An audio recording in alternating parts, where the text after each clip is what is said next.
আজকে আমরা সপ্তম শ্রেণীর চতুর্থ অধ্যায়ের 4.1 অনুশীলনীর 23 নম্বর প্রশ্নের সমাধান করতে সাথেই থাকুন।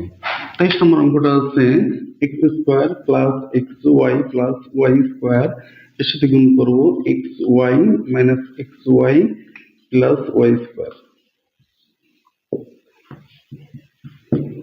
এক্স স্কোয়ার আর এক্স স্কোয়ার যদি আমরা গুণ করি এক্স ফোর, এক্স স্কোয়ারের সাথে পুনরাশি যদি এক্স ওয়াই গুণ করি তাহলে X Q Y plus X Q Y. X স্কোয়ারের সাথে ওয়াই স্কোয়ার যদি গুণ করি আমরা তাহলে পাবো হচ্ছে এক্স স্কোয়ার ওয়াই স্কোয়ার।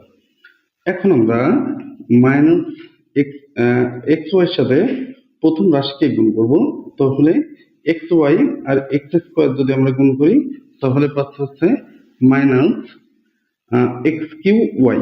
এখানে রয়েছে মাইনাস এক্স কিউ ওয়াই, বসিয়ে দিলাম।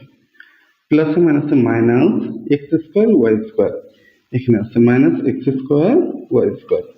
এখন আমরা এক্স ওয়াই দিয়ে ওয়াই স্কোয়ার যদি গুণ করি plus minus minus x Y Q, নেই এখানে নেই, আমরা বাইরে বসে দিই মাইনাস এক্স ওয়াই কিউ। এখন আমরা ওয়াই স্কোয়ার দিয়ে প্রথম রাশিকে গুণ করবো। ওয়াই স্কোয়ারের সাথে যদি এক্স স্কোয়ার গুণ করি তাহলে হবে হচ্ছে plus X square Y square. Y স্কোয়ারের সাথে যদি আমরা এটা গুণ করি এক্স ওয়াই, তাহলে এক্স ওয়াই কিউ যেটা এখানে আছে প্লাস এক্স ওয়াই কিউ। এখন আমরা ওয়াই স্কোয়ারের সাথে যদি ওয়াই স্কোয়ার গুণ করি প্লাস ওয়াই ফোর। এখন আমরা কি করব, এটা যোগ করব। যোগ করলে কি হচ্ছে এক্স ফোর প্লাস মাইনাস এটা কেটে যাচ্ছে, প্লাস মাইনাস এটা কেটে যাচ্ছে, থাকছে কি plus X square Y square. এটা প্লাস মাইনাস এটাও কেটে যাচ্ছে, থাকছে প্লাস ওয়াই ফোর। এটা অ্যান্সার। ধন্যবাদ সবাইকে সাথে থাকার জন্য। আল্লাহ হাফেজ।